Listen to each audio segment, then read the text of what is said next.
Welcome to Rock Solid Productions, where in this video we are going to show you how to take your stock Nintendo Switch Pro controller from meh to man, this is awesome. Stay tuned.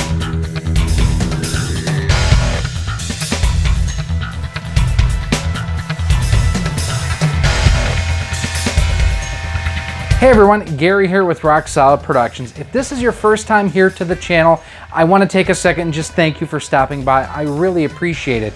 If you like what you see here, do me a favor. Hit that subscribe button. That way each and every time I do come out with a new video, you're kept the most up to date, especially if you hit that bell notification. So I picked up the Nintendo Switch Pro controller the same day I picked up my Nintendo Switch. I wanted something that would provide a really positive gameplay experience, and this is really a great controller. You know, it feels very precise. It has a good weight to it. It works with amiibos. I do have the little attachment on here too to work with the Nyko charging dock and everything. Overall, I really like it, except for the fact it's kind of plain looking. It's a chunk of black plastic. And yeah, it has some heft to it, but man, this is kind of boring looking.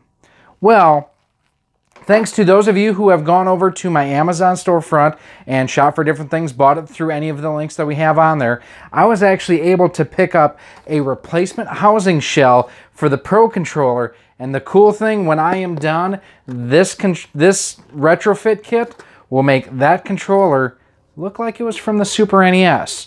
And one thing to let you know too, this mod will void your warranty. So just something to be aware of and be cognizant of before you start. Like I say, mine is a launch day Pro controller, so I've had it 18 months or so. My warranty is long gone, so I don't mind giving this a try. This is more of a documentary than a tutorial. I'll probably make some mistakes along the ways, but at least you guys can learn from any mistakes I might make. So we're going to take this, head on over to the photo booth, and we're going to start getting things taken apart. I like wires. So looking at the shell casing itself, basically as it comes out of the box, it's pretty basic and straightforward. Replacement housing shell for a Nintendo Switch Pro controller. On the side, exclusive design and stylish appearance, made in China. And these are just some of the different options that are out there. You can get pure white, ice blue, jungle green, or SNES Pro, and that's the one that I opted for. And with some of the other ones, you can kind of see you do get the Super Famicom-style buttons. In this one, it'll actually mimic the Super NES-style buttons on here. So let's open this bad boy up, because I've not taken this out of the box yet, so I'm really curious to see if it has a similar texture and feel to the OEM equipment. So here you can kind of see the buttons do have that, you know, the dark purple, light purple kind of look for the Super NES. They don't have the same concave and convex shape though, which is I'm a little disappointed on, but okay, I'll make do. Taking the case itself up, whoop. So you've got these grip handles, basically we'll call them. Those pop right off. And the shell itself, there's a little thank you card in there, which, okay. So that's what the inside of it looks like, and that's what it looks like. Okay, I didn't realize that it said this on there before, Super Switch. That's actually pretty awesome. So set that there. And then here is the back of the casing, which I guess I didn't realize. So you go like so, and then the grips cover up the rest, I guess, somehow, some way. Let's get started. One of the things I am going to do is I'm going to use the plastic that comes with the setup here to put the screws in. Right there, I've got a nice little container basically to keep all the original hardware screws. So you do have a screw there and there. These are actually Phillips head. I didn't realize that. One other thing I have to do is I do have the Nyko, whatever, the charge dock dongle on there. Have to pull that off, set that aside. Looks like a 00 screwdriver is what's needed to take these two guys off, which I was not aware that those were regular Phillips head. We may not need, it would be great if we did not need the tri-wing bits at all. Let's kind kind of cool that those do just slide right off. So in addition to the 2 in the end, there's 1, 2, 3, 4 that we will undo here.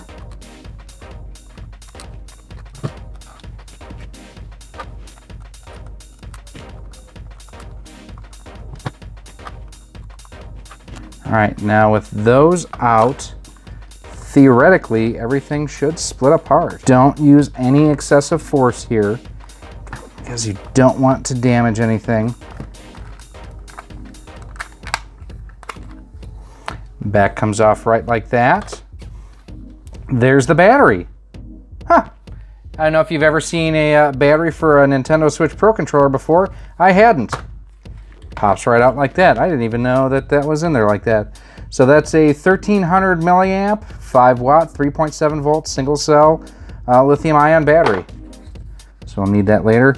There's another screw right here, just double checking. And there are, so it looks like a couple additional screws, one right there, one right there, and one right there. And again, take your time while going through and doing this.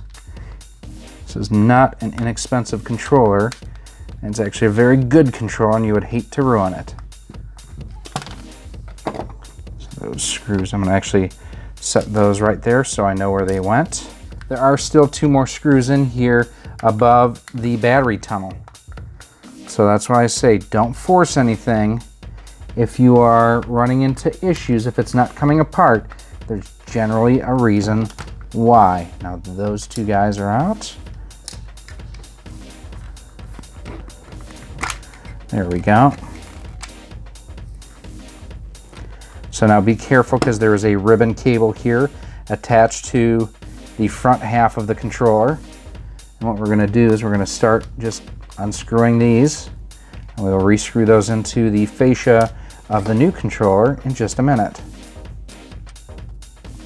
Now one thing, actually what I'm going to do, there is a ribbon cable here that I'm just going to undo the ZIF connector so I can work with this a little bit easier. So flip up or out, flips up. There we go, so we can set that aside for now. Did have one of the screws fall out, so we're gonna pop that one out and that one. I had never looked inside one of these controllers before. There's a lot going on here.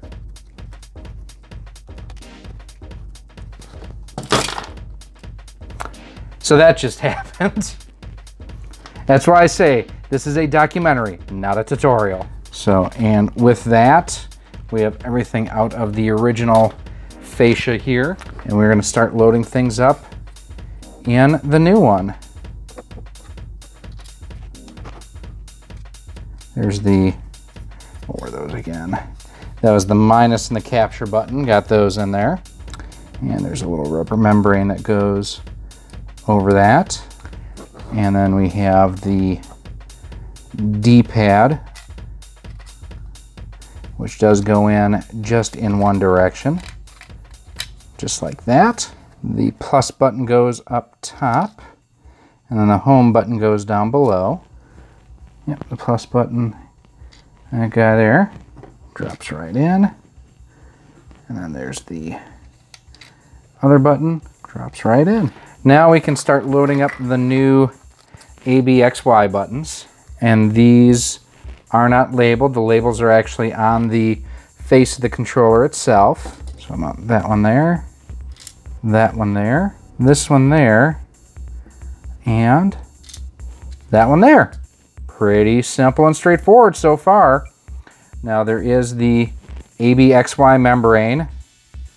And unfortunately, I did not look to see which way this came out, but it should only go in one direction, I would figure. Yes, it does go that way. Haha! Figured that one out. Took me a minute. And then we have our membrane that goes on the D-pad itself. That goes right there.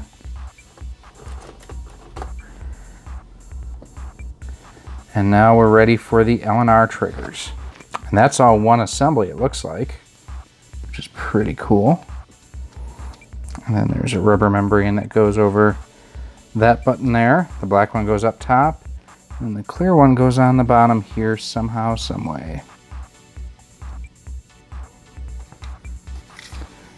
we got it. I think we're getting it.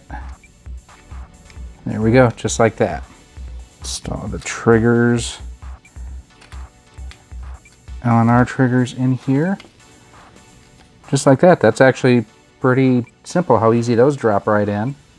And now we can screw these guys back down a little bit. Work the board back down slowly but surely. There we go. There we go, yo. There we go, yo. Now we're learning what the scenario is. And what you'll want to do as you get ready to screw in there is slightly unscrew to kind of get a set on the point on the screw itself. And then slowly start threading it in. There we go. That one started. What you may want to also do too before you have everything in here is pre-thread these screws with everything out. Looking back on it, yeah, I probably should have done that. Would have made life a little bit easier.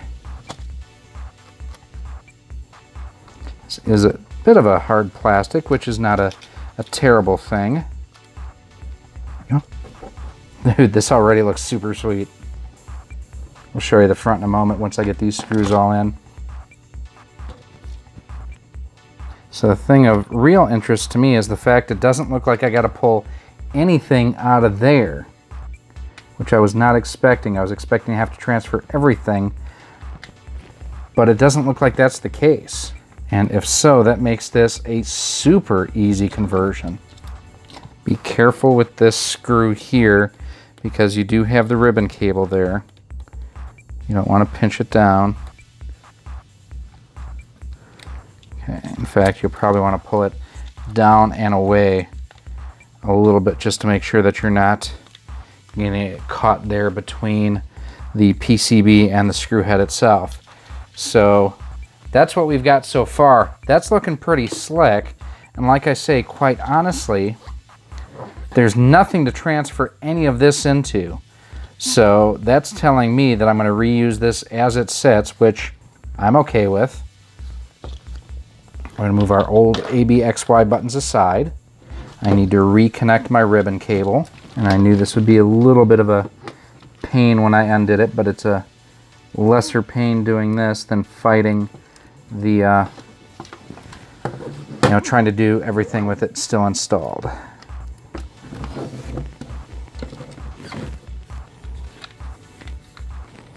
Do not forget to reinstall the other analog stick, like I almost just did.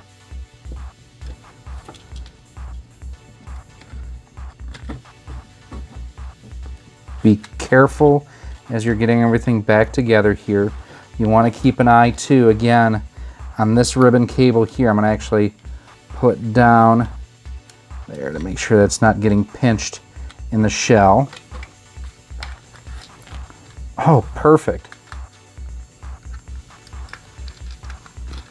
Kind of squeeze everything back together. Now we're going to start putting all of our screws back in. To get to these two here, you may want a tweezers or a hemostat of some type. Having a magnetic tip screwdriver would definitely make this process easier right now, I'll tell you that much.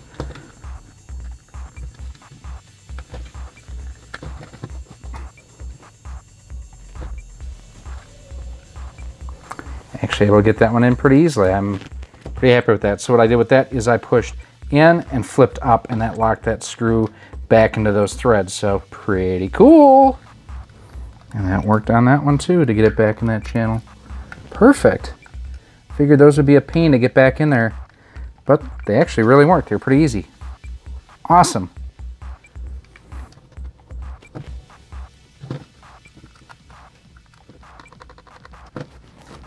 Get our last screw in there.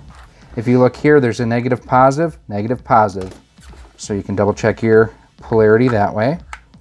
Everything's back in. So now you're like, dude, what's with all that black on it? Don't worry about it. Don't worry about a thing. Because every little thing, you know what? It's going to be all right. Look at that. Oh, yeah. So now we've got our 4 silver screws that will go in there.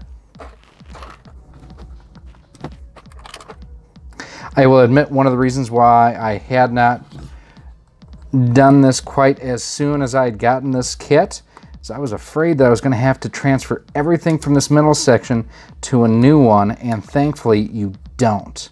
And that's, you know, owing both to the design of this upgrade kit and just the way that the Switch Pro controller is designed. It's super easy to do something like this with. And the fact that it's not tri-wing screws makes me super happy.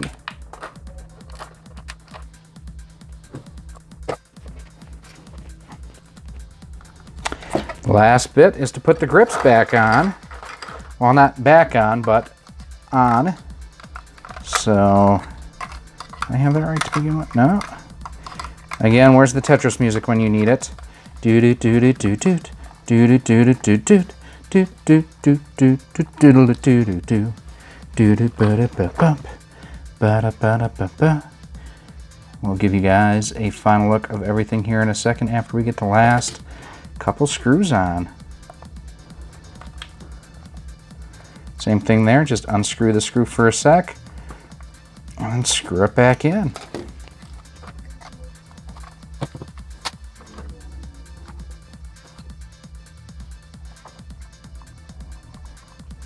All right, and with that last screw turn, we are done, and that's what we have. ABXY right there. Sticks looking, you know, exactly as they did originally.